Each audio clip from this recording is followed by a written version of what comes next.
नमस्कार, आपके साथ मैं हूं समीर अब्बास। भारतवर्ष का नंबर 1 बुलेटिन आप देखने जा रहे हैं। मेरे साथ प्रतिमा, रवि और अंजलि भी मौजूद हैं। शुरुआत कर रहे हैं दिल्ली से आ रही अहम खबर के साथ। आम आदमी पार्टी दफ्तर पहुंच रहे हैं अरविंद केजरीवाल के साथ भगवंत मान भी पहुंचेंगे। दरअसल आम आदमी पार्टी एक बड़ा प्रदर्शन कर रही है राजधानी दिल्ली में और दोनों मुख्यमंत्री यानी पंजाब और दिल्ली के मुख्यमंत्री इसका हिस्सा होंगे। चंडीगढ़ में मेयर के लिए जो चुनाव हुआ उसमें लेकर धांधली के संगीन आरोप आम आदमी पार्टी की तरफ से लगाए गए हैं और इसी को लेकर आज किया जा रहा है जोरदार प्रदर्शन।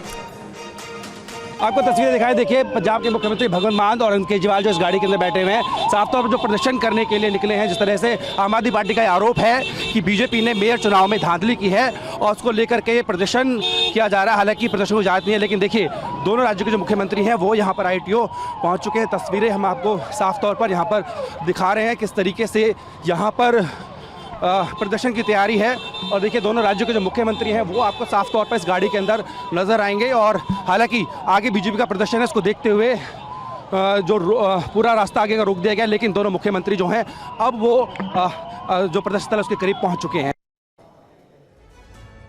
तो आम आदमी पार्टी के जोरदार प्रदर्शन के चलते दिल्ली में जबरदस्त हलचल है। हमारे दो सहयोगी इस वक्त हमारे साथ जुड़ रहे हैं। सुरभि शर्मा मेरे साथ मौजूद हैं और जितेंद्र भाटी भी लगातार ग्राउंड पर ही मौजूद हैं, जिनकी आप रिपोर्ट देख रहे थे। सुरभि, इस वक्त आम आदमी पार्टी की स्ट्रैटेजी क्या नजर आ रही है? मेयर चुनाव में धांधली के संगीन आरोप लगाते हुए पार्टी के तमाम नेता कार्यकर्ता सड़कों पर है। बिल्कुल, और जिस तरीके से शांतिपूर्ण प्रदर्शन की बात कही गई थी, इस वक्त की ये सीधी तस्वीरें दिखा देती हूँ क्योंकि आम आदमी पार्टी ऑफिस के बाहर ही मैं मौजूद हूँ और इस वक्त मैं देख रही हूँ कि दोनों CM पार्टी ऑफिस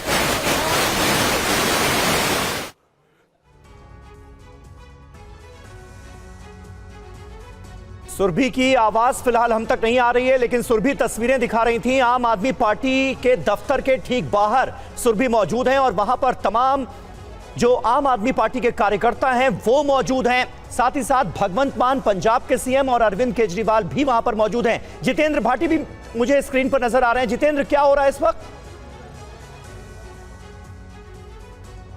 बिल्कुल, देखिए ये जो प्रोटेस्ट है इसके लिए समय दिया था 11 बजे का, लेकिन जिस तरीके से मुख्यमंत्री अरविंद केजरीवाल से लेकर तमाम जो मंत्री उन्होंने कहा कि जो उनके पार्टी के चुने विधायक है, पार्षद है, कार्यकर्ता, उनको हाउस अरेस्ट किया गया, आने नहीं दिया गया, बसें रोक ली गई। तो अब 1-2 घंटे बाद यानी कि 1 बजे के आसपास जो है अरविंद केजरीवाल भगवंत पहुंचे हैं। TV9 भारतवर्ष ने उनके घर से लेकर यहाँ प्रदर्शन स्थल की तमाम जो तस्वीरें थी वो दिखाई। अब यहाँ से अरविंद केजरीवाल जो हैं वो यहाँ पर जो जनता आई है उसको संबोधित करेंगे। हालांकि जिस तरीके से आम आदमी पार्टी का कार्यक्रम ये था कि यहाँ से 400 मीटर आगे जाके बीजेपी का मुख्य हेडक्वार्टर जो है वो है, वहाँ तक जाना चाहते थे, लेकिन पुलिस ने पहली बैरिकेडिंग लगा के उनको रोक दिया है। तो आम आदमी पार्टी के ठीक बाहर ही आप इस पर को समझ लीजिए, वहाँ मंच लगाया गया है और यहीं से आम आदमी पार्टी के जो दोनों बड़े नेता हैं अरविंद केजरीवाल और भगवंत मान, वो यहाँ से अब जो जनता है, जो मध्य प्रदेश कार्यकर्ता हैं उनको संबोधित करेंगे और यही बताने की कोशिश करेंगे कि चुनाव में जीत भले जो आंकड़ा है वो आम आदमी पार्टी कांग्रेस के गठबंधन के पक्ष में था, लेकिन उसके बावजूद जो है हम ये भी देख रहे हैं कि किस तरीके से प्रदर्शन केवल आम आदमी पार्टी नहीं कर रही है, बीजेपी भी कर रही है और दोनों तरफ से जोरदार हंगामा इस वक्त चल रहा है। क्योस की स्थिति दिल्ली में नजर आ रही है। सुरभि का एक बार फिर से रुख कर लेते हैं। सुरभि, आपका ऑडियो इससे पहले चला गया था, आप दिखाएं अपने आसपास तस्वीरें, किस तरीके की हलचल है इस प्रदर्शन को लेकर?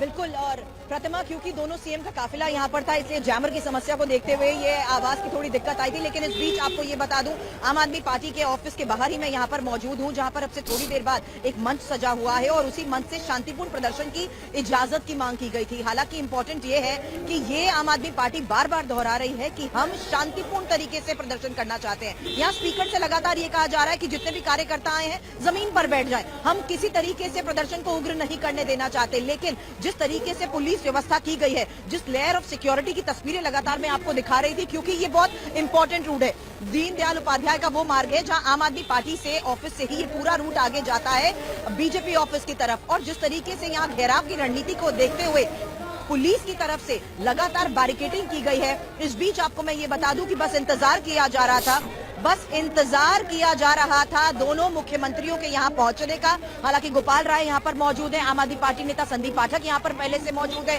फिलहाल इस वक्त आम आदमी पार्टी ऑफिस में सीएम केजरीवाल के साथ साथ भगवंत मान भी पहुंच चुके हैं, जहां देखना बस अब ये है कि अब से थोड़ी देर बाद किस तरीके से दोनों मंच पर होंगे और यहाँ कार्यकर्ताओं को संबोधित करेंगे, क्योंकि रणनीति ये थी कि यहाँ पर सीधा आगे बढ़ते हुए वो रुख करेंगे बीजेपी ऑफिस का। घेराव करने की कोशिश की गई थी, लेकिन जो स्थिति यहाँ पर बनी हुई है, आपको बता दूं सिक्योरिटी, मैं आपको इस बीच जल्द एक क्विक अपडेट दे देती हूँ, क्योंकि आरएएफ की टीम्स यहाँ पर तैनात है, पैरामिलिट्री फोर्सेस यहाँ पर तैनात है, इसलिए लगातार हमारी सहयोगी निधि वासंदानी भी बीजेपी मुख्यालय से लगातार हमें रिपोर्ट कर रही है कि आखिर किस तरीके से बीजेपी भी फिलहाल प्रदर्शन कर रही है। निधि वासंदानी की रिपोर्ट आपको दिखाते हैं। दिल्ली में आम आदमी पार्टी और बीजेपी आमने सामने है प्रदर्शन को लेकर। मैं डाल तू पात, एक तरफ आम आदमी पार्टी प्रदर्शन कर रही है तो दूसरी तरफ बीजेपी का हल्ला बोल आम आदमी पार्टी के खिलाफ केजरीवाल की तरफ सामने आ रहा है।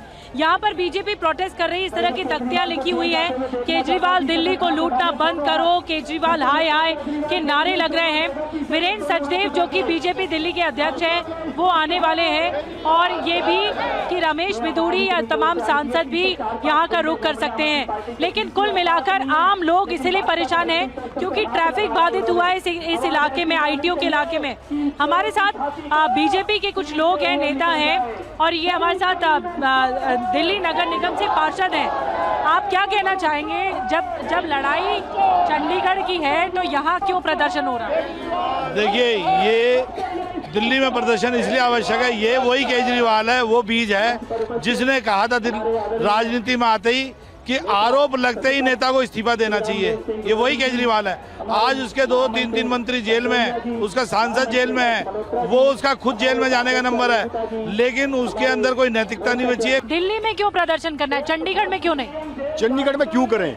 आप देखो, इनके काउंसलर निगम पार्षद जैसे कि वोट डालने नहीं आती, मेयर हमारा क्यों बना, जिनको जानकारी नहीं है कि कैसे डालते हैं हम लोग जो है। घोटाला किया है, जेल में जाना चाहिए। मैंने इनके जो शराब नीति थी, हमारे घर के बाहर और हमारी गलियों के बाहर एक एक कदम पे एक एक दारू के ठेके और पिंक दारू के ठेके इन्होंने खोला था।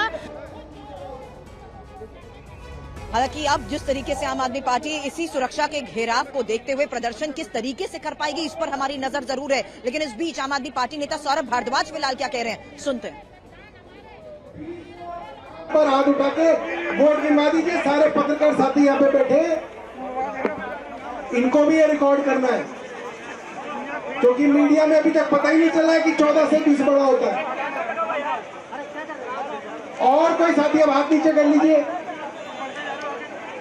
और कोई साथी, सब मान चुके हैं 14 से बड़ा 20 है। 20 वोट आम आदमी पार्टी और कांग्रेस के, 14 वोट भारतीय जनता पार्टी के हैं। तो मेयर किसका बनेगा, बीजेपी का बनेगा या आपका बनेगा? बीजेपी का बनेगा या आपका बनेगा? आपका बनेगा।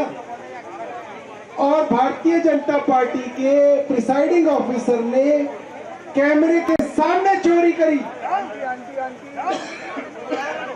और चोरी करके आम आदमी पार्टी के 8 बैलेट पेपरों पर 8 वोट जो बैलेट पेपर पर डलते थे, उस पर खुद ही निशान लगा के उन वोटों को खारिज कर दिया।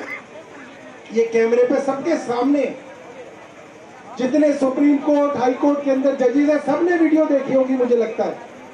जितने हमारे पत्रकार बंधु हैं, एडिटर हैं, ब्यूरोक्रेट हैं। तो आम आदमी पार्टी के प्रदर्शन को देखते हुए अभी फिलहाल आम आदमी पार्टी ऑफिस के बाहर क्या स्थिति है उसकी तस्वीर हमने आपको दिखाई है। लेकिन बीजेपी लगातार आम आदमी पार्टी पर किस तरीके के आरोप लगा रही है, मनोज तिवारी ने किस तरीके से केजरीवाल का घेराव किया है और आरोप लगाए हैं, सुनिए।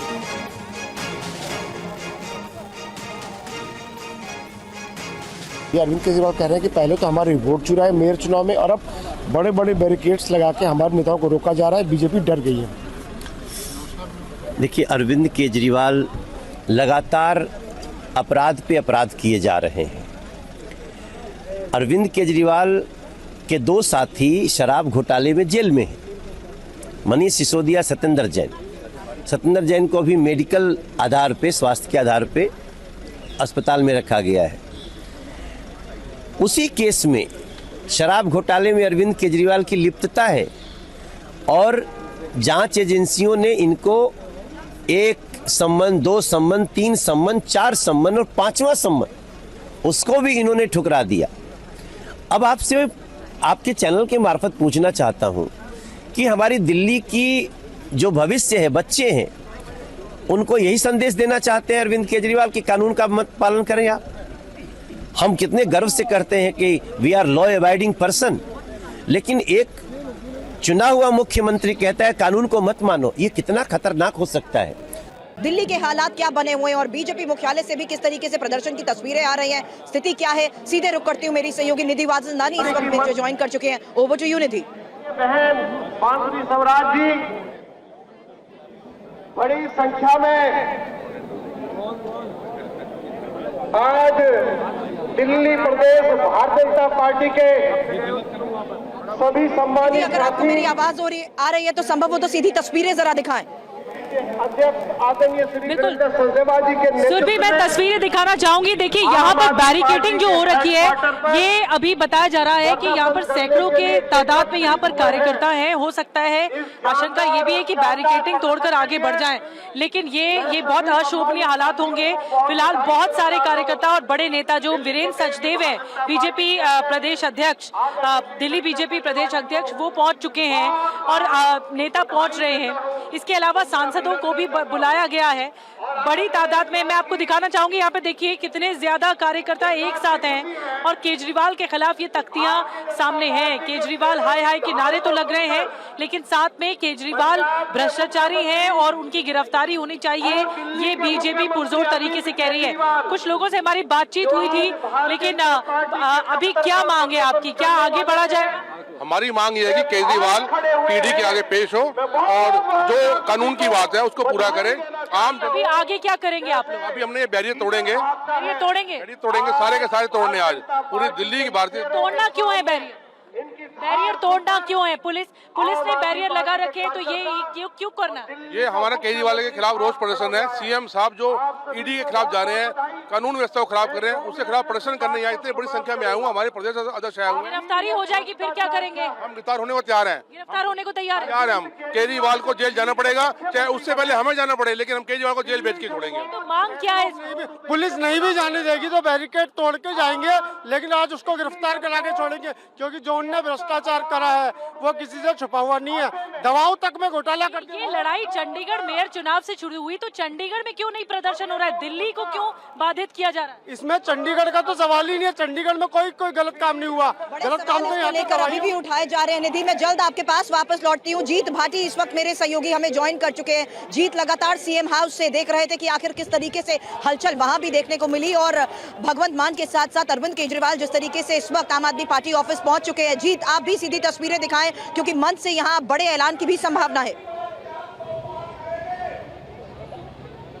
बिल्कुल, देखिए अभी रणनीति यही अपनाई जा रही है कि किस तरह से किया जाए। जो मेरे पास जानकारी है वो ये है कि सबसे पहले अरविंद केजरीवाल जो है मंच पे जाएंगे, उसके बाद भगवंत मान जो है वो स्पीच देंगे और फिर दोनों ही मुख्यमंत्री सांकेतिक मार्च निकालेंगे जहां तक भी उन्हें जाने दिया जाए। लेकिन जिस तरीके से दिल्ली पुलिस की तैयारी दिख रही है उसमें लग नहीं रहा कि बहुत दूर तक जाने दिया जाएगा, तो संभवतः 50 से 100 मीटर के अंदर ही ये मार्च जो है वो सीमित रहेगा। लेकिन कुल मिलाकर इसके पीछे संदेश यही देना चाह रही है आम आदमी पार्टी कि चंडीगढ़ में उनके पक्ष में 20 थे, लेकिन उसके बावजूद जो मेयर है और डिप्टी मेयर और सीनियर डिप्टी मेयर जो है वो बीजेपी का बनता है। उसके पीछे वो कह रहे हैं कि पूरी धांधली की गई है, लोकतंत्र की हत्या की गई है, और इसी संदेश को देने के लिए दोनों मुख्यमंत्री यहाँ पर जो है वो इकट्ठा हुए हैं।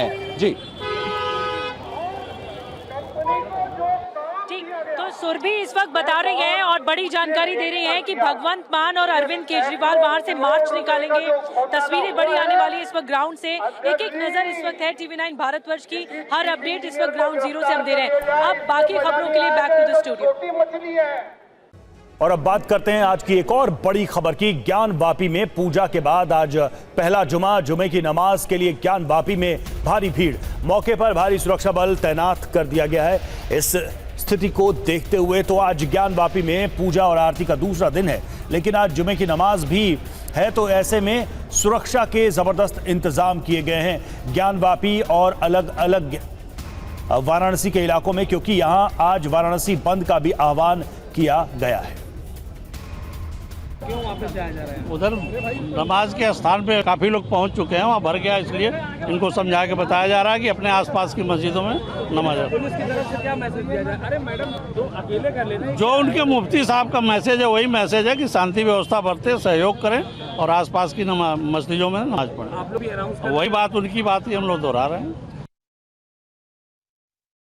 कि अगर भर जाएगा तो फिर आपको दूसरी मस्जिद में आप जा सकते हैं। हाँ, तो दूसरी मस्जिद में जाएंगे, जा रहे हैं दूसरी मस्जिद में। कानून व्यवस्था का पालन आप बिल्कुल पालन कर रहे हैं। हम प्लीज डिस्टर्ब मत कीजिए, प्लीज डिस्टर्ब मत कीजिए, प्लीज डिस्टर्ब मत कीजिए। कोई कमेंट नहीं करेंगे, कोई कमेंट नहीं करेंगे, प्लीज कोई कमेंट जाने दीजिए, जाने दीजिए, प्लीज परेशान मत कीजिए, कोई कमेंट नहीं करेंगे। हमारे संवाददाता शिवांग माथुर इस वक्त मौजूद वाराणसी में ज्ञानवापी के करीब, सीधे चलेंगे उनके पास। शिवांग, 1:30 बजे का समय करीब बताया गया था जब नमाजी वहां पहुंचने वाले थे नमाज अदा करने के लिए। अभी क्या हालात है, क्या तस्वीरें वहां पर, किस तरह से शांति स्थापित करने के लिए सुरक्षाकर्मी वहां पर काम कर रहे हैं? देखिए, हम मंदिर परिसर से थोड़ा सा ही पीछे की तरफ हैं और मैं आपको दिखाऊं कि किस तरीके से भारी सुरक्षा बल यहाँ पे तैनात किया गया है। यहाँ पे काफ़ी बड़ी संख्या में पुलिस फोर्स को तैनात किया गया है और पुलिस फोर्स के साथ साथ जो है यहाँ पे जो पैरामिलिट्री फोर्सेस हैं उनकी भी तैनाती की गई है। इस पूरे कॉरिडोर में जो काशी विश्वनाथ का कॉरिडोर बनाया गया है, इस चप्पे चप्पे पे जो है अलग अलग इलाकों में पुलिस को तैनात किया गया है। इसके साथ साथ जो आला अधिकारी हैं, जो बड़े वरिष्ठ अधिकारी हैं, वो लगातार अपनी गाड़ियों से और पैदल जो है यहाँ पे जांच कर रहे हैं लोगों की। और ख़ास तौर पे जो मुस्लिम समुदाय के लोग हैं, क्योंकि अब नमाज का समय कुछ ही देर में शुरू होने वाला है, 1:45 का समय है जब नमाज अदा की जाएगी ज्ञानवापी परिसर में, तो उन लोगों का यहाँ पे भी आना शुरू हो चुका है। मुस्लिम समुदाय के लोग लगातार धीरे धीरे करके ज्ञानवापी परिसर की तरफ जा रहे हैं। लेकिन साथ साथ क्योंकि जो काशी विश्वनाथ के दर्शन करने वाले दर्शनार्थी हैं, जो हिंदू लोग हैं, वो भी लगातार अंदर जा रहे हैं। इस वजह से यहाँ का जो माहौल है, एक बार मैं अपने कैमरामैन सुनील से कहूँगा कि वो आपको दिखाएं। यहाँ का पूरा माहौल इतना ज़्यादा क्योटिक है, भीड़ भड़क्का है यहाँ पे बहुत ज़्यादा, और इसीलिए पुलिस प्रशासन की भी ये कोशिश है कि वो लोगों को बार बार गाइड कर रही है कि किन लोगों को किन रास्ते पे जाना है। पुलिस की कोशिश ये है कि किसी भी तरीके से यहाँ पे भीड़ ना इकट्ठी होनी दी जाए। और इसके साथ साथ ही करीब 1:45 पे जब नमाज अदा की जाएगी तो बड़ा जत्था यहाँ पे आपको कुछ देर में देखने को मिलेगा। आपके पास जुड़े रहिएगा हमारे साथ। इधर एक और बड़ी खबर है, ज्ञानवापी मामले में इलाहाबाद हाईकोर्ट में सुनवाई जारी है। जिला जज के फैसले को दी गई है हाईकोर्ट में चुनौती। जस्टिस रोहित रंजन अग्रवाल की सिंगल बेंच में सुनवाई जारी है। ये बड़ी खबर आ रही है, तहखाने में पूजा के खिलाफ हाईकोर्ट में याचिका दी गई है। जिला जज के फैसले को हाईकोर्ट में चुनौती मिली है। आपको बता दें, व्याजी तहखाने में कल से पूजा शुरू हुई है, जिस पर मुस्लिम पक्ष को आपत्ति है।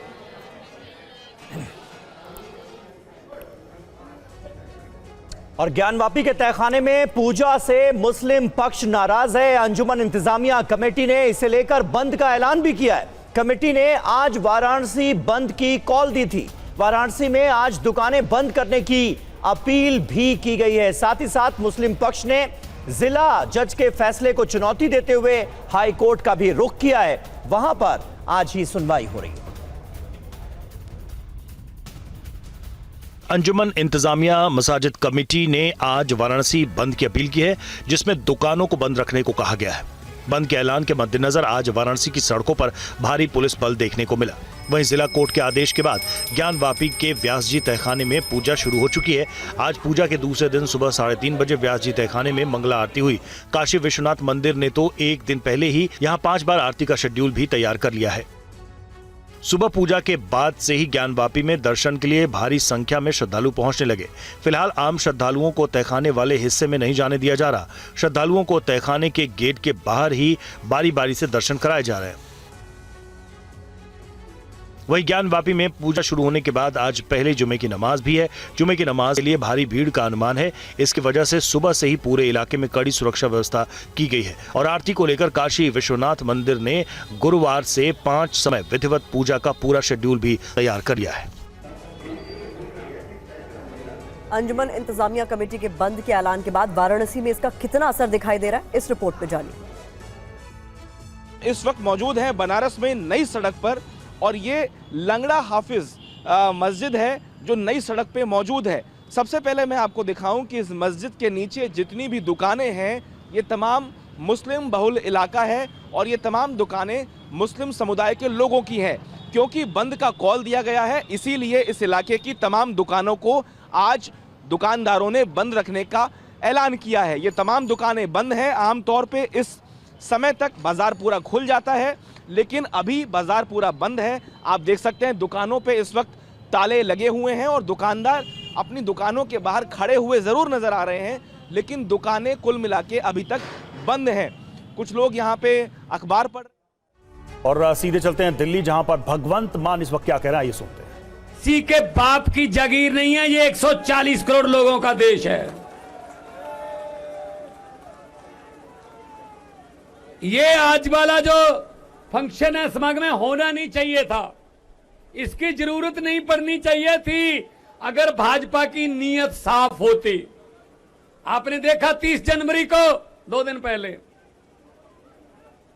कैसे चंडीगढ़ में वीडियो के सामने एक आदमी आम आदमी की वोटों को काट रहा है और पता नहीं कौन सी वोटों को बीजेपी के बक्से में रख रहा है। पता नहीं क्या गलती होगी बीजेपी से, इनकी प्लानिंग के मुताबिक काम नहीं हुआ, वरना वीडियो बंद करवा देते ये, क्योंकि ये पहली बार नहीं हुआ, कैमरे पे पहली बार आया है। करते तो पहले से ही रहे हैं, एमसीडी में भी किया है साथ दिल्ली में। तो आज आपका इस भारी संख्या में यहां पहुंचना इस बात का संकेत है कि इतिहास में नाम लिखा जाएगा कि जब देश में, भारत में लोकतंत्र खतरे में पड़ गया था, लोकतंत्र आखिरी सांस पर था, तब उसको ऑक्सीजन देने के लिए कहां इकट्ठ हुआ था। तो सही आंसर होगा आम आदमी पार्टी के दफ्तर के सामने जो लोग आए थे वो लोकतंत्र को बचाने आए। हमारे एमएलए साहबान बैठे हैं, हमारे मेयर बैठे हैं, हमारे एमपी साहब आए हैं लोकसभा के, पंजाब से मेरे साथी आए हैं। मतलब हद है हैरानी की कि इनका बस चले तो इलेक्शन ही ना होने दें, और अगर इलेक्शन हमने कोर्ट के जरिए करवा भी ली तो उसका रिजल्ट देख लो कैसे निकलता है। एक इधर इधर इधर इधर ये चलो चलो चलो चलो चलो चलो चलो। तो ऐसे ही लोकसभा में होता है, ऐसे ही राज्यसभा में बिल पास होते हैं, हाँ वाले हाँ कहें, ना वाले ना कहें, हाँ वाले जीतू जीतू जीतू, चलो चलो चलो चलो। हद है यार, हद है यार। फिर भाई साहब इतना पैसा क्यों खर्चते हो? देश में इलेक्शन करवाने के लिए सीधा ही तानाशाही डिक्लेयर कर दो। एक बात मैं मीडिया खड़ा सारा, एक बात मैं आपको कहना चाहता हूं, मीडिया वालों आप भी सुन लो। देखो पीड़ित आप भी लोग बहुत होंगे। अगर 2024 में ये किसी न किसी तरीके से खुदा ना खास्ता ये आ गए तो नरेंद्र मोदी का नाम नरेंद्र मोदी नहीं रहेगा, नरेंद्र पुतिन बन जाएगा भाई साहब। बाद में इलेक्शन नहीं करवाएंगे ये, फिर इलेक्शन नहीं होगा, सीधा बस जितनी आजीवन रहेंगे मोदी साहब। हद है यार, हद है यार। तो फिर शहीद भगत सिंह, राजगुरु सुखदेव, चंद्रशेखर आजाद, लाला लाजपत राय, सुभाष चंद्र बोस की आत्मा आज तड़पती होगी। क्या इस वोट के अधिकार को लेने के लिए हमने कुर्बानियां दी थी? क्या 22 साल की उम्र में इस वोट के अधिकार के लिए हमने रस्से चूमे थे फांसी के? उनकी आत्मा तड़पती होगी भाई साहब। ये वोट है यार, कमाल है। वोट कहीं और डलता है, निकलता कहीं और है, रिजल्ट कहीं और निकल रहा है। ये कितनी देर चलेगा? तो आपका यहां पे आना हमारे लिए इसलिए सुखद है कि हम लड़ेंगे, जैसा कि गोपाल भाई कह रहे थे, लड़ेंगे और जीतेंगे। और पंजाब से आया हूं, सबसे बड़ी लड़ाइयां पंजाब ने लड़ी हैं। देश की आजादी की लड़ाई में 90% कुर्बानियां पंजाबियों की हैं भाई साहब। आज भी बॉर्डर पे पंजाबी खड़े हैं, कोई गोली दुश्मन देश से भारत की तरफ आती है, सबसे पहले पंजाबी सीना उसके सामने होता है, पंजाबी सीना। तो हम ऐसे कैसे लूटने दे देंगे अपने देश को? हम ऐसे कैसे किसी के हाथ में देश को दे देंगे? हमने लिया, हमारे पुरखों ने कुर्बानियां दी हैं भाई साहब। ये कौन है? ये कौन है हमें देशभक्ति का सर्टिफिकेट देने वाले? ये कौन है सर्टिफिकेट देने वाले? जब देश का बंटवारा हुआ 10 लाख बंदा मरा। कौन मरा? हमारे नाने नानियां, हमारे दादे दादियां। 10 लाख बंदा। आजादी बहुत महंगी पड़ी पंजाब को। आज भी दर्द हो रहे हैं, आज भी जख्म ले हैं, लेकिन इनको कुछ लेना देना नहीं है। जिसकी मर्जी चलो जी, हेमंत सोरेन उठा लो, तोड़ दो।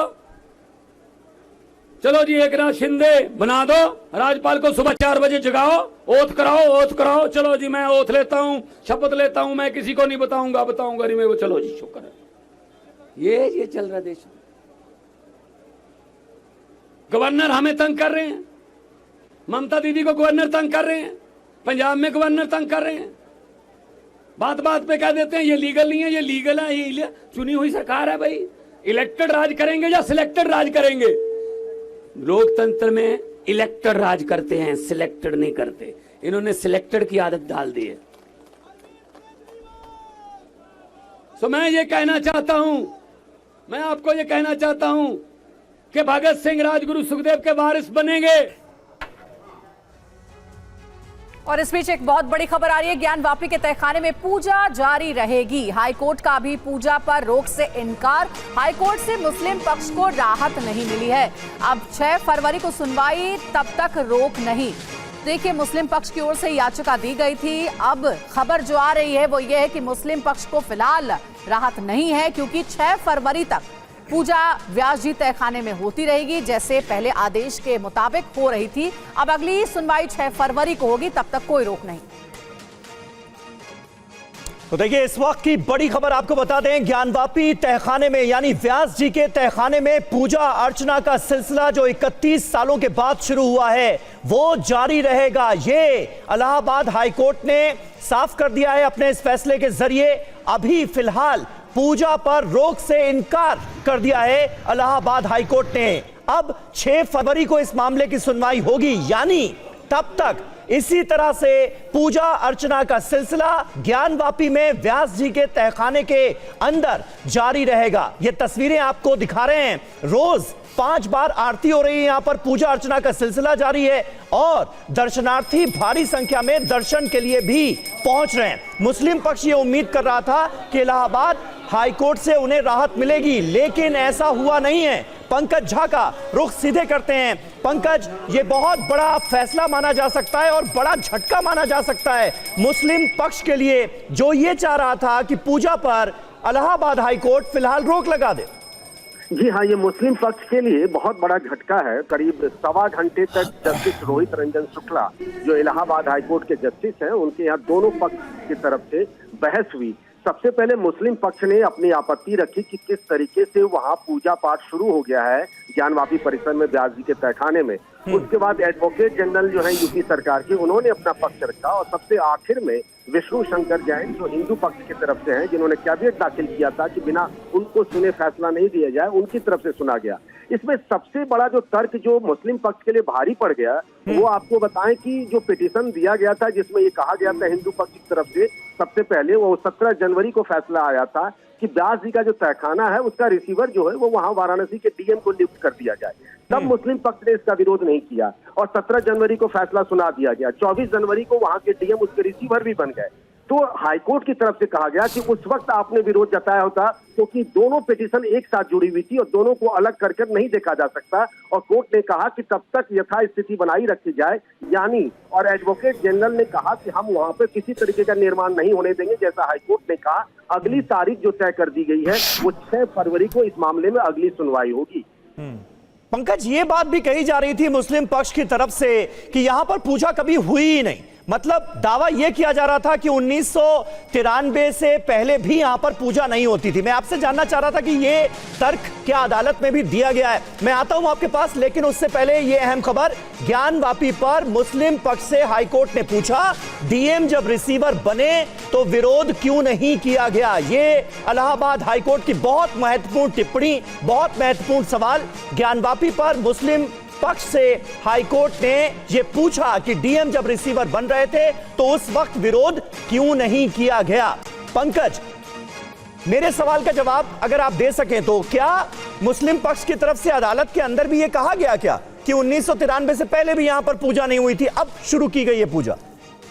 ये दलील तो वाराणसी की जिला अदालत में भी दी गई कि 1993 से पहले भी वहां कभी पूजा नहीं होती थी, तो उसी वक्त वो तर्क खारिज कर दी गई। इलाहाबाद हाईकोर्ट में दूसरे तर्क दिए जाने लगे वहां पर। ये तर्क भी एक शामिल था कि 1993 से पहले वहां पूजा नहीं होता था, लेकिन इस बात के प्रमाण है कि वहां पे पूजा होती थी।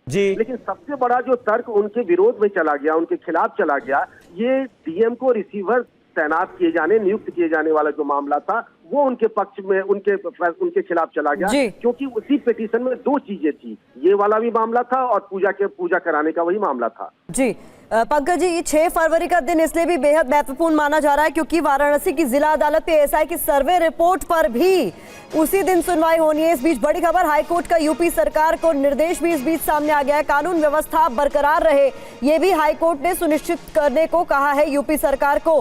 पंकज जी, इस वक्त हमारे साथ प्रीति श्रीवास्तव जुड़ गई हैं। माफ कीजिएगा प्रीति, बताइए इस खबर पर क्या कुछ और अपडेट आपके पास है? यूपी सरकार से साफ तौर पर कह दिया गया है कानून व्यवस्था बरकरार रहनी चाहिए।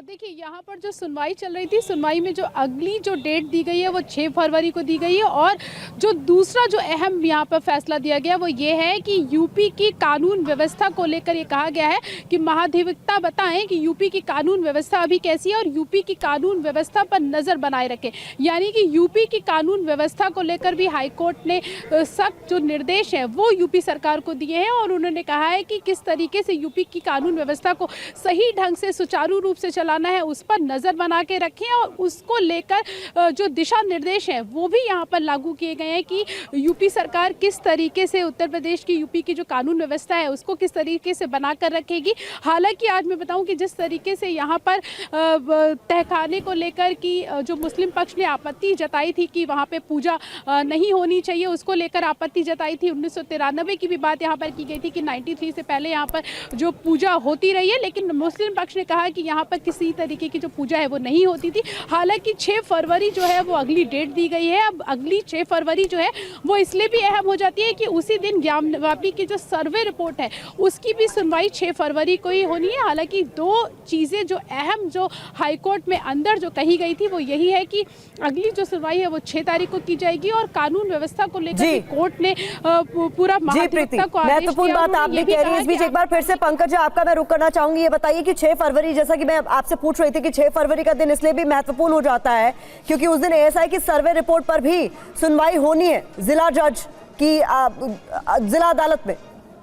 जी हाँ, बिल्कुल। वाराणसी के डिस्ट्रिक्ट कोर्ट में आपको पता होगा प्रतिमा कि किस तरीके से ज्ञानवापी की जो साइंटिफिक सर्वे किया गया उस परिसर का, उसके बाद सारे पक्ष को, दोनों पक्ष, हिंदू पक्ष, मुस्लिम पक्ष और सरकारी पक्ष को एएसआई की सर्वे रिपोर्ट की सर्टिफाइड कॉपी दे दी गई। अब उन सभी पक्षों ने उसको पढ़ लिया है, सबके पास फाइंडिंग्स है। अब आगे जो प्रे किया जा रहा है, जैसा विष्णु शंकर जैन ने दावा भी किया था कि क्योंकि अब ये तथ्य प्रमाणित हो चुका है कि वो पहले मंदिर था, बाद में उसे तोड़कर मस्जिद बनाया गया, तो ये परिसर जो है प्लेसेज ऑफ वर्शिप एक्ट में नहीं आता है और ये हिंदुओं को सौंप दिया जाए, हिंदू पक्ष को सौंप दिया जाए। इस पर 6 फरवरी को वाराणसी के डिस्ट्रिक्ट कोर्ट में सुनवाई होगी। वो फैसला भी अहम होगा क्योंकि सर्वे रिपोर्ट आने के बाद पहली बार इस मामले में सुनवाई होगी।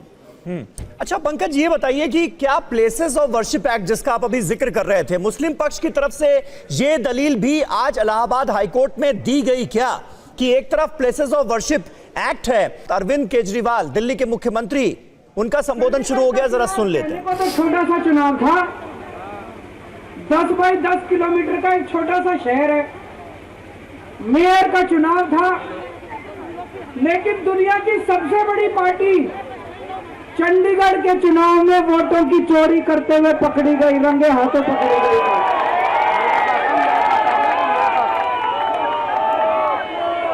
इनकी किस्मत खराब थी,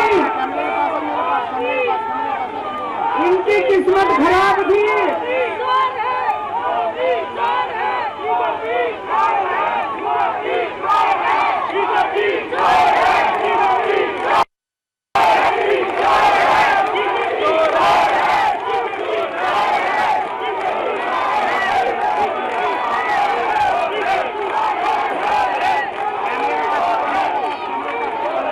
एक नारा लगाएंगे, गली गली में शोर है। भाजपा वोट चोर है। गली गली में शोर है, गली गली में शोर है, पूरे देश में शोर है। तो दोस्तों, चंडीगढ़ में ये पकड़े गए, रंगे हाथों वीडियो के ऊपर पकड़े गए, वीडियो के ऊपर। अभी रुक जाओ, अभी रुक जाओ, अभी रुक जाओ, अभी रुक जाओ, एक बारी मेरे को बोल लेने दो, अभी रुक जाओ।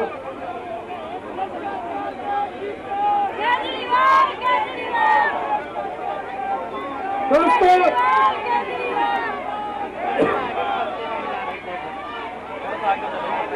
मैं थोड़ा सा जिन जिन लोगों को चंडीगढ़ वाला किस्सा नहीं पता, मैं पूरा किस्सा सुना देता हूँ।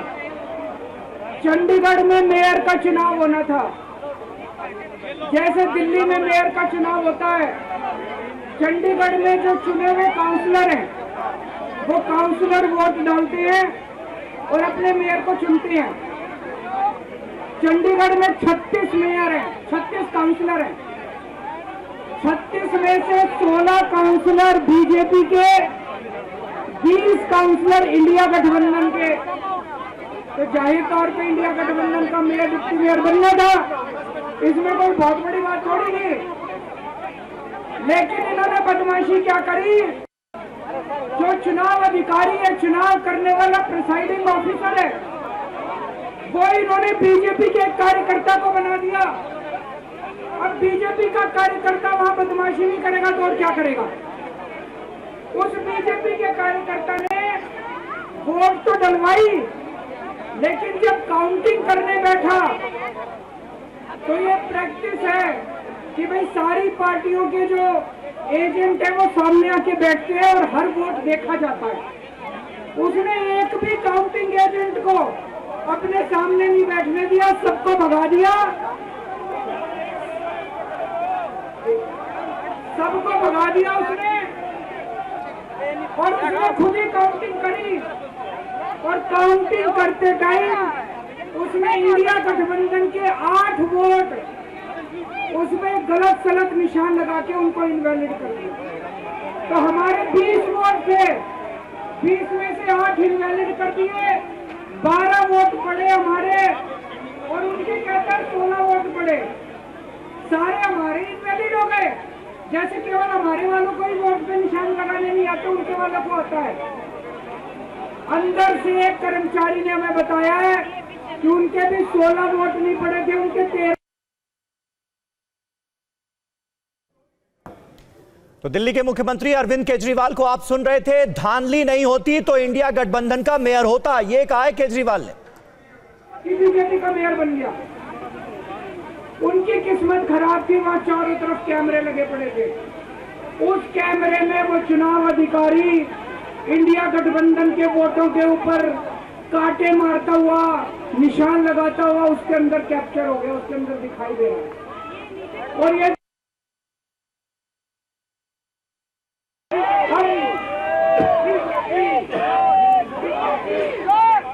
दोस्तों, चंडीगढ़ का मेयर हमारा बनता है कि उनका बनता है, ये जरूरी नहीं है, कोई जरूरी नहीं है। हम यहाँ पे कोई सत्ता के लिए नहीं है, हमारा बने चुनाव आते जाते रहते हैं, चुनाव होते रहते हैं, पार्टियां आती जाती रहती हैं, नेता आते जाते रहते हैं।